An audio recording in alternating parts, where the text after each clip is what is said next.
ഞാനൊരു ഹാങ്ങിങ്ങിൻ്റെ ഇത് സെറ്റ് ചെയ്തായിരുന്നേ. കുറച്ച് ഹാങ്ങിങ് പ്ലാന്റ്സ് തൂക്കിയിടാനായിട്ട്. നമ്മുടെ ബട്ടർഫ്ലൈ പ്ലാന്റാണ് ഇത്. നിറച്ച് പൂക്കളുണ്ടായിരുന്നു, നിറച്ച് ഇലകളും ഉണ്ടായിരുന്നു. ഇപ്പോൾ പിന്നെ ഈ മഴയുടെ ഇത് ഉള്ളതുകൊണ്ട് വെള്ളം ഒഴിക്കാത്തതുകൊണ്ട് ഇങ്ങനെ ഇച്ചിരി വാടലായിട്ട് നിൽക്കണം. അപ്പോൾ ഇതിൻ്റെയൊക്കെ ചട്ടിയിൽ വെള്ളം ഇല്ല. ഇപ്പോൾ ഇത് അച്ചിമെനസാണ്. അന്ന് എല്ലാ ചട്ടികളും ഒഴിഞ്ഞ് കിടക്കായിരുന്നു. ഇപ്പോൾ എല്ലാ ചട്ടിയിലും നിറയെ അച്ചിമെനസ് പ്ലാന്റ് ഇങ്ങനെ പിടിച്ച് കിടക്കുകയാണ്. ഇനി പൂക്കളുണ്ടാകുമ്പോൾ വളരെ ഭംഗിയായിരിക്കും ഇത് കാണാനായിട്ട്. ഇനി ഇത് നമ്മുടെ പിറ്റൂണിയാണ്. സാധാരണ ഇവിടെ പഴയ നിന്ന പിറ്റൂണിയാണ് കേട്ടോ.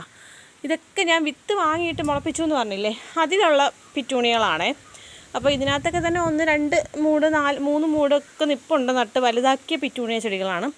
ഇത് നല്ല ഭംഗിയുള്ള റെഡ് പിറ്റൂണിയ ഞാൻ മേടിച്ച് നട്ടതാണ് ഏതൊരു കടയിൽ നിന്ന്. പിന്നെ ഇത് നമ്മുടെ ഹാങ്ങിങ് വിങ്ക. ആൾ വലുതാവുന്നൊന്നുമില്ല, ഇങ്ങനെ തന്നെ നിൽക്കേണ്ടത്. ഞാൻ റോഡിൽ നിന്ന് കൊണ്ടുവന്നതാണ്. റോഡിൽ സൈഡിൽ ഇങ്ങനെ ചട്ടി നിർത്തിയിരുന്ന് കണ്ടപ്പോൾ ഞാൻ എടുത്തുകൊണ്ട് വന്നതാണിത്. ഇത് നമ്മുടെ കൊങ്ങിണിയുടെ റെഡ് കളറാണ്. അതുപോലെ ഞാൻ വിത്തിട്ട് മുളപ്പിച്ച നമ്മുടെ പിറ്റൂണിയകളാണിതെല്ലാം. ഇത് സീഡം പ്ലാന്റ് ആണ്. ഇതിലൊക്കെ മഴയായതുകൊണ്ടാണ് വെള്ളം ഒഴിക്കാതിരുന്നത്. പക്ഷേ ഇപ്പം വെയിൽ വന്നപ്പോൾ എല്ലാം അങ്ങ് വാടുന്നു. ഇതെനിക്ക് ഭയങ്കര ഇഷ്ടപ്പെട്ട ഒരു ചെടിയാണ്, ഭയങ്കര ഫേവറേറ്റാണ് പെന്നിയവായിട്ടെന്ന് പറയുന്നത്. ഇപ്പം വെള്ളം ആവശ്യത്തിന് മാത്രം ഒഴിച്ചു കൊടുത്ത് വളർത്തിയെടുക്കുന്നതാണേ, അല്ലാതെ തോനെ ഒന്നും എടുക്കുന്നില്ല.